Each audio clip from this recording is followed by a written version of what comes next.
Hoje o Clique Ligue fala como as novas classes emergentes estão usando as novas tecnologias.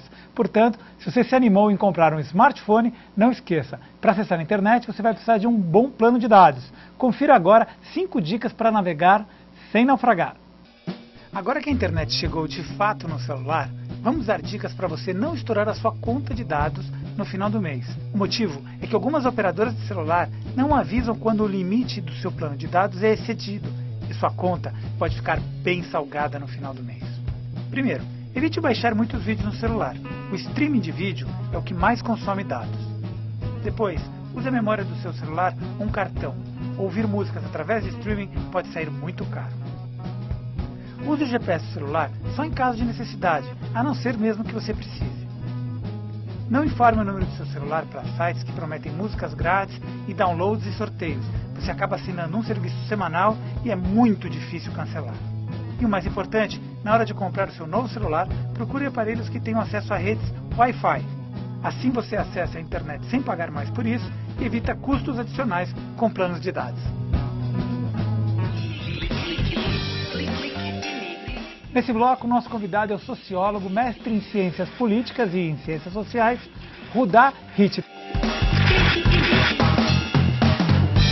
Tudo bem, Rudá? Tudo bom. Obrigado por ter vindo aí no nosso... Eu agradeço essa cadeira que eu estou me sentindo alto aqui. Ah, bacana. Eu que sou baixinho. Como que a entrada dessa nova classe C tem contribuído para a cidadania e para a democracia? Ela é fundamental. Quer dizer, primeiro porque nós estamos falando de uma classe emergente que são pessoas que historicamente, tradicionalmente, sua família era pobre. Então, eram marginais na maioria dos serviços que nós tínhamos no Brasil. Hoje eles entram pela porta da frente do shopping, vão ao cinema, pegam um avião. Nós temos, já no final do ano passado, para ter uma ideia, nós tínhamos, o principal meio de transporte utilizado para viagens entre estados no Brasil passou a ser avião. E quase todos da classe C, a grande maioria que estava comprando os pacotes, eram de classe C. Muda completamente o hábito, o jeito de lidar, e eles, acessando a internet, começam a ter uma fluidez de informação e comunicação entre eles muito grande. Nós estamos falando de um outro país em função disso. Tá, eu queria que você falasse um pouquinho sobre o seguinte, a classe C tem na sua família seu porto seguro. Isso. Ela é conservadora. Qual é o impacto da internet nesse imaginário dela? Eu acho, o que está acontecendo, para ser muito franco, é o seguinte, a classe C, essa classe emergente, que basicamente de 8 anos para cá, 7 anos para cá, são 40 milhões de brasileiros que ingressaram na classe C, ela está mudando muito rapidamente seus hábitos. Então, assim, fica um pouco difícil de falar com toda certeza qual que é o impacto. O que nós estamos percebendo é que, por exemplo, em grandes campanhas e campanhas políticas, a classe C está conseguindo impor o seu ideário. O final do primeiro turno das eleições presidenciais, o primeiro turno que acabou elegendo a presidente Dilma, foi uma demonstração clara disso.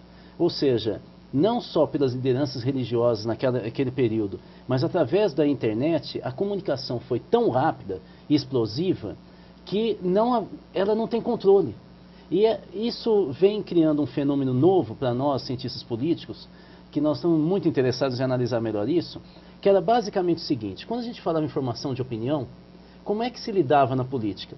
Nós falávamos da classe B tradicional, que se você focasse nesses formadores de opinião, jornalistas, pequenos empresários, professores, né, artistas, se você focasse, haveria mais ou menos um movimento que é do círculo concêntrico, aquela história de jogar uma pedra no lago e ela ia fazendo onda. Não acontece mais isso no Brasil. Nos últimos 3 eleições presidenciais, você vê claramente que essa história de você ganhar a classe média tradicional e ela acabar envolvendo a opinião dela e levando para as classes menos abastadas, não tem mais essa repercussão. Quase sempre é o inverso. Nas últimas 2 eleições presidenciais, ocorreu exatamente o inverso. A classe B, A, começa a ter uma opinião, ela começa a se espraiar e rapidamente ela é sufocada e volta para o centro. As classes médias tradicionais que estão sendo afetadas por essa multidão que entra na internet, que fala nas ruas, que consome 52% da população.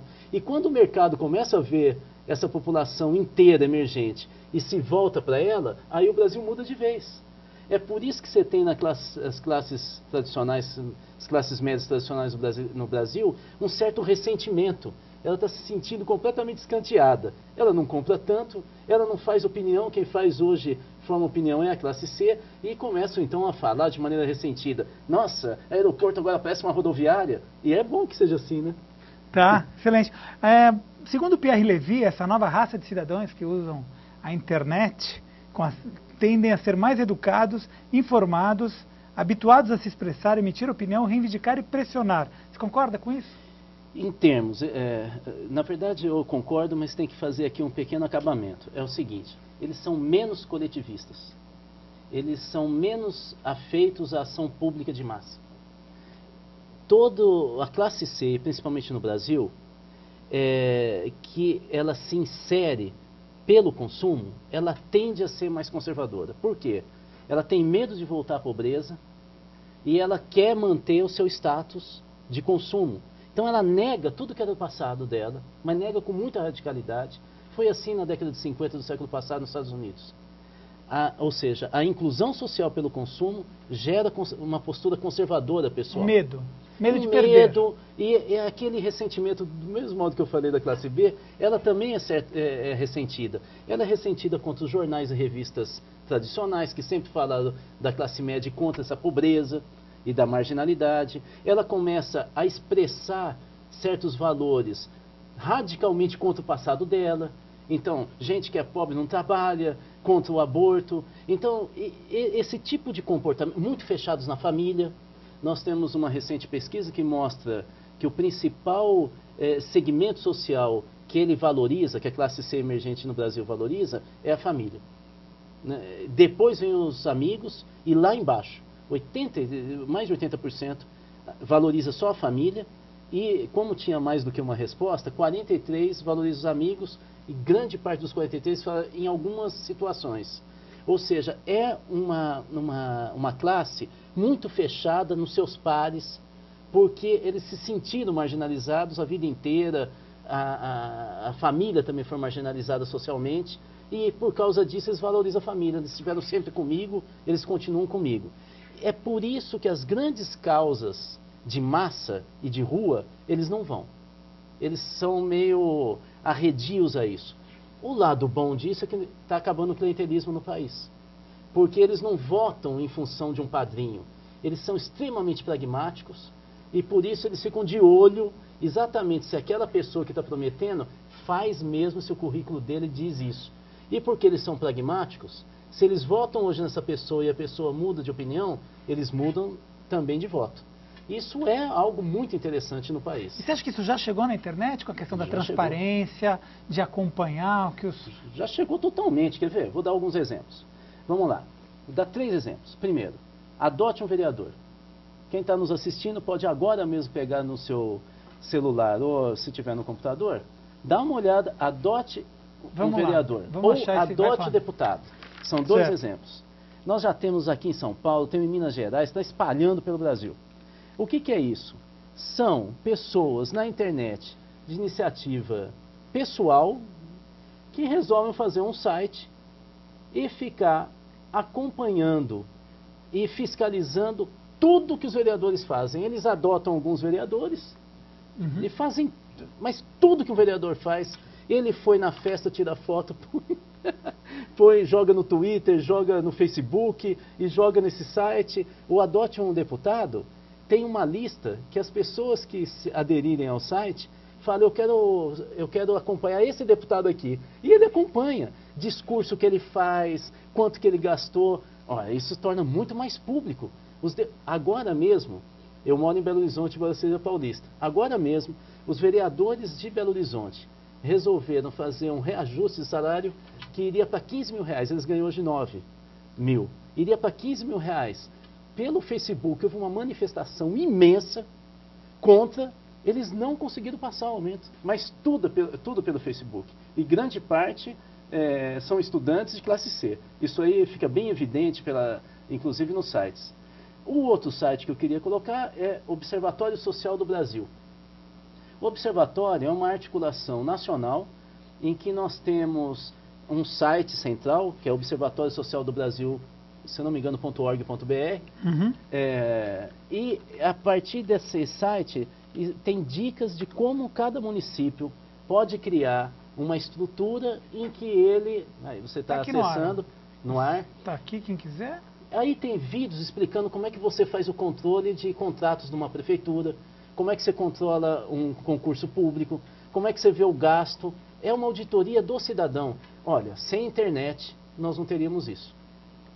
Ok, mas isso ainda está muito centrado aqui na região sul e sudeste, né? O Centro-Sul é que tem as novidades e o acesso, como a gente viu no bloco anterior, né? Que nós temos acesso à banda larga com mais facilidade. Né? Bom, e por exemplo, as organizações sociais que estão fora dessa região, como elas fazem?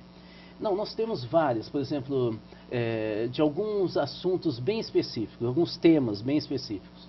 No caso, primeiro, o controle social está crescendo muito em Pernambuco, na Bahia, no Ceará, no Piauí, crescendo muito o controle social pelos conselhos, por exemplo, o Conselho de Direito da Criança, vem fazendo muitos cursos e muitos sites de controle das contas públicas. Uhum. É claro que ainda não é a grande maioria da população, mas há isso em rede e vários encontros nacionais. Então, quais são os temas que estão avançando mais nessa área? Direito da criança e adolescente, movimento gay, movimento ambientalista... Transparência, ou seja, todos os sistemas de controle e algumas entidades que cada vez mais se dedicam à questão do orçamento público. Esses são os 5 grandes temas que hoje agregam pessoas e algumas ações na área de cultura. Esses são os grupos, vamos dizer assim, organizados sociais que estão na internet e que se espraiam, inclusive para o norte e nordeste do país, que tem um acesso mais difícil à internet, mas eles começam a promover redes muito interessantes. E são redes totalmente diferentes do que a gente via até então no Brasil e no mundo, porque elas são fluidas, elas são muito móveis e a adesão é individual. Então, assim, você não entra porque você faz parte do grupo, você entra porque você se convenceu. E depois, se ele fizer algo que não está te interessando, você sai.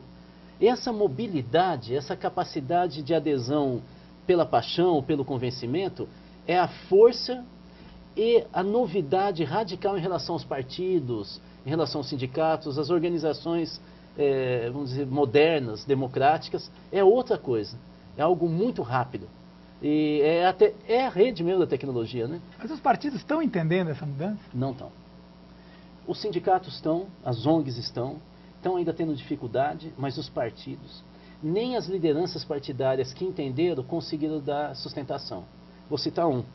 O Gabeira foi cantado em verso e prosa que as campanhas que ele fez para o Executivo no Rio foram algo muito parecido com a campanha do Obama, que o levou à presidência. Ele fez uma campanha pela internet, pelos celulares, mobilizou muita gente, não ganhou eleição, acabou. Não consegue sustentar. Por causa dessa característica das redes serem muito ágeis, móveis, dinâmicas, e que não adianta você ter uma adesão, vamos dizer assim, incondicional. A adesão nessa mobilização pela internet se dá pelo momento, pela crença naquilo que você está dizendo. Ou seja, ninguém vai aderir ao Gabeira, ou a Erundina, ou a Marta Suplicy, ou ao Serra, ou a Marina. Ninguém vai aderir ad infinitum. Enquanto disser alguma coisa que bate comigo, eu estou lá dentro. E é isso que os partidos não conseguem fazer. Como os partidos políticos são estruturas do século XIX, criadas no século XIX, e como elas estão muito estruturadas na burocracia partidária, principalmente nos quadros que a gente não vê, secretaria, tesouraria geral, que comanda, os partidos não conseguem ter essa mobilidade das redes. Por aí pode nascer uma nova forma de representação social com muita força. Bacana. A gente vai fazer um pequeno intervalo e depois a gente volta. Para ficar ligado no Clique Ligue, anote aí o nosso Twitter, é @RedeTVT. O que você achou desse tema? Entre no nosso Facebook e fique à vontade, opine, participe e discuta. A gente vai fazer um pequeno intervalo e voltamos já já.